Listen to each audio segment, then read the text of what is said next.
Il cartello sociale della provincia di Agrigento esprime forte preoccupazione e netta disapprovazione per le dinamiche politiche che continuano a impedire al Consorzio Universitario Empedocle di recuperare la piena agibilità operativa. Il perdurare dello stallo istituzionale sta infatti bloccando l'insediamento del nuovo Consiglio di amministrazione e rischia di compromettere in maniera irreversibile il futuro di Equa, già oggi alle prese con una situazione finanziaria estremamente grave. In questo scenario il cartello sociale, formato dai rappresentanti della CISL, CGIL, UIL e l'unità pastorale della diocesi, ritiene indispensabile un intervento immediato del Comune di Agrigento, che in qualità di socio di maggioranza ha il dovere di assumersi le proprie responsabilità, attivarsi concretamente per sbloccare una situazione che non è più sostenibile. Il 2025, anno in cui Agrigento ha rivestito il titolo di capitale italiana della cultura, non può e non deve concludersi con il fallimento del Consorzio Universitario Empedocle. La sua sopravvivenza rappresenta una condizione essenziale per la tutela del diritto allo studio, per lo sviluppo culturale, sociale ed economico dell'intero territorio. Il cartello sociale auspica pertanto un cambio di passo immediato, decisioni chiare nell'interesse della comunità agrigentina e delle future generazioni.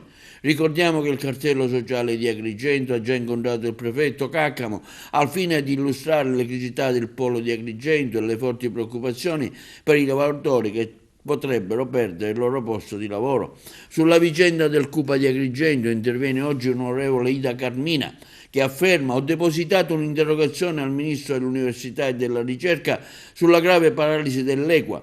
Non siamo di fronte a problemi tecnici, ma all'ennesima guerra di potere che sta bloccando la governance del consorzio, mentre a pagare il conto sono gli studenti.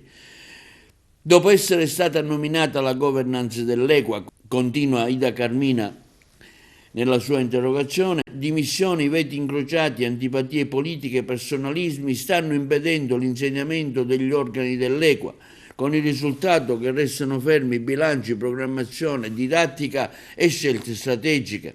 È una situazione inaccettabile, continua Ida Carmina, è vergognosa, che indebolisce l'unico presidio universitario del territorio, che consente di poter frequentare l'università e gli studi agrigentini risparmiando i costi degli affitti e delle trasferte in altre sedi sociali d'Italia, senza considerare che ciò accade nella provincia di Agrigento, abbandonata da un punto di vista infrastrutturale che sconta un profondo gap rispetto alle province siciliane, con una situazione che diventa ogni giorno più insostenibile.